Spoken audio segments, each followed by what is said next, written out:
Me ain't no name on it, nigga. Get the ball play and get the action. Right. Go, why you got it? Take time. Okay, so we gotta talk about this situation with Chris Paul. Man, I'm pretty sure a lot of you guys saw the news about the Clippers and Chris Paul. Chris Paul actually put this out on his story when everything went down. He said, "Just found out I'm being sent home," and he added the deuces emoji.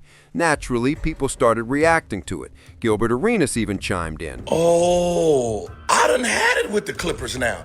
Y'all gonna send the best Clipper y'all ever had home and not let him finish his last year. We remember what you did to Clipper Darrell. Now you're doing this to Chris Paul? Okay, we playing games. Take y'all asses home then.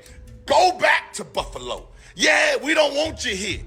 Yeah, I'm sorry, Bomber. I know you just bought this team and you got all the money. Take y'all asses back to Buffalo. We don't want you in Los Angeles. The only reason you have fans here is because you got 1980 sex worker prices. Yeah, we can take our kids for $40. Yeah, the whole family, $40. That's why you got fans. Chris Paul got more NBA fans than y'all got fans around here, and this is what disrespect y'all doing to him? Sending them home. Y'all shouldn't even show up. We not watching you niggas anyway. Okay. And yeah, man, a lot of people were just speculating like, yo, what happened? Well, Lou Williams actually came through and explained everything, why Chris Paul got sent home and what really went down. So let's check out what Lou Williams had to say about the situation. Make sure you hit that thumbs up button if you enjoyed this breakdown. It really helps the video get pushed out in the algorithm, and I really appreciate it. When it comes to all things Clippers, what the hell just happened, sir?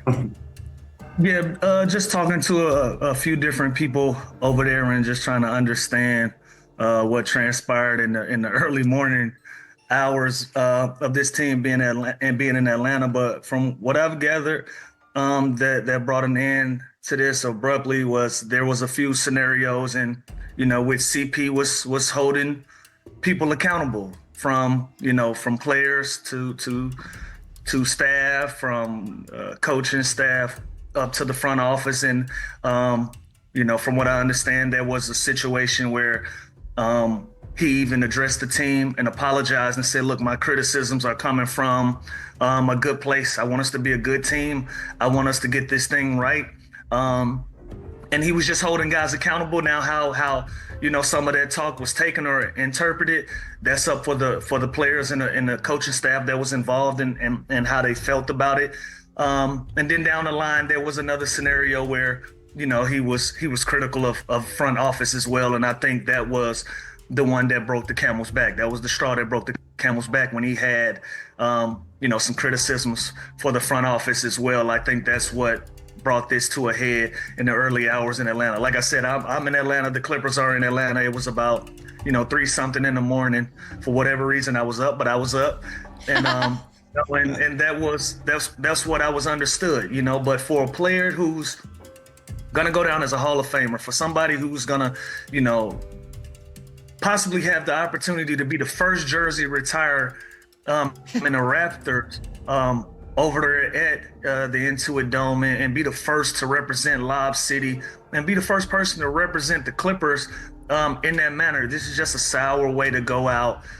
It looks bad on the Clippers' part to do this in the late night hours. It looks bad for Chris Paul. It looks bad for all parties involved. The CP situation, it's a up situation. Imagine CP right now. He's embarrassed that my own organization that I brought back to relevance is on me. We ain't talking about what I'm doing right now or what have you done for me lately. You with my legacy now. This is the up side of the sport. And I know a lot of people say, well, Chris Paul is older, but you still don't do that. You should treat that with a level of respect, because now you playing with somebody's legacy. It ain't about wins and losses right now. I should have enough respect for you and your legacy not to let you go out like this. You got 4 months here. The guy's retiring in April. So what's his next most logical step career-wise? Go be with your family, bro. Lock into Chris. It's going to be an ego hit because you ain't going to want to go out like that because it's embarrassing. But what's going to keep you strong is your kids. I get to live through my son right there. And I'm speaking from experience. And he's similar because he got a son that's on his way up too. It's just kind of like it's kind of like a slap on the back on your way out type of thing. I was present when Blake Griffin was traded. My personal situation. This is a person that told me I can relax. I'm not getting traded. 15 minutes later, I was an Atlanta Hawk. And now we have this scenario. So, and you guys been working for me. This is going on year 3 now. I've held my tongue and not been critical of L. Frank because that's not really my style. And I didn't want to be the scorned ex-girlfriend. I didn't want to be that person. And so I never spoke about him in this manner. But when you do this to a guy, and I'm gonna keep harping on it, that 3 was going up in the rafters. That 3 was going up. And you do this to that guy? Like, okay, cool, he's talking shit. Okay, cool, he got a lot to say. Chris Paul has always had a lot to say. You know what you're signing up for when you sign Chris Paul. He's always had a lot to say. You know that. You know he's an acquired taste. So now that he's talking and you're the target of talking, you release him or you tell him to go home in the middle of the night on the road. Come on, man, you don't do that. That's bad business. It's bad optics. But this is the person that's represented. And again, are we gonna get an L. Frank press conference this week?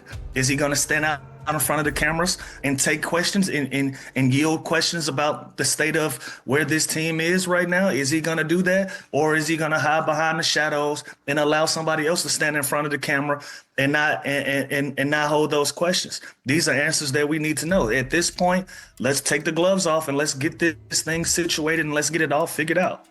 So that's the scoop from Lou Williams on why the Clippers sent Chris Paul home. And honestly, I believe him. Because if you ever heard Blake Griffin talk about his time with CP3, it all adds up. Chris Paul has always been a leader on and off the court. He takes everything seriously, even regular season games.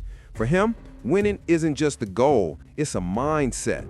And when a competitor like that is involved, tensions are bound to surface. That's what I'll miss the most. Looking back, it's like it eats at me that we never won. We always talk about CP3. What is it about him? Is he a vocal leader? Is he like a lead by example guy? A lot of people tried to make it seem like we didn't like each other. That was just, it was not the case. He's both him sort of bringing us along as young players. Me and DeAndre were like the young guys, right? Like bringing us along, trying to teach us how you do this every single night. Everybody sees the assists, right? Everybody sees the mid-range, the step back, whatever, the floaters, everybody sees all that. Yeah. The thing that people don't really see, and that's what people don't really understand, is like his competitive drive and his hunger to win. Just a regular season game is pretty unmatched. That's the thing that I learned from it. It's like, no, every possession matters. Like, think the game, be a step ahead. He's working 4 to 5 to 6 different things at one time, right? Like my time with the Clippers, like you're not gonna see me facilitate as much. We got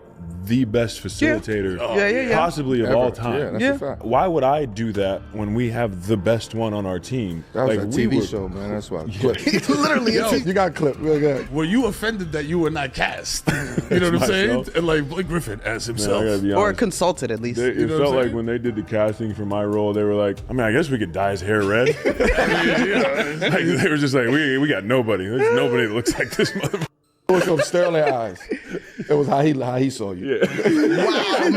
What stands out though? The basketball part Meryl's talking about, or obviously the part that becomes a docu-series or whatever you want to call it, dramatization. Like that was such a moment in terms of like the NBA at large, culturally, the way it all goes down. When I look back, like it's always about the basketball. And the basketball brought on all that other stuff, but man, the basketball, that was like the most.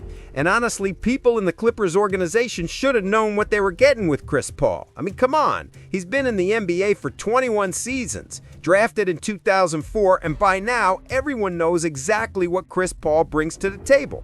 CP3 was the perfect guy to step in and help the Clippers turn things around. But as we saw, they couldn't handle it. That's it. They sent him home, and the rest is history. And let me tell you, there's probably more to unpack in the days to come. So now I want to hear from you. Hit up the comments down below and let me know your thoughts on today's video. Don't forget to smash that like button, hit subscribe, and turn on notifications so you don't miss the next one. Catch you guys next time, and we're out.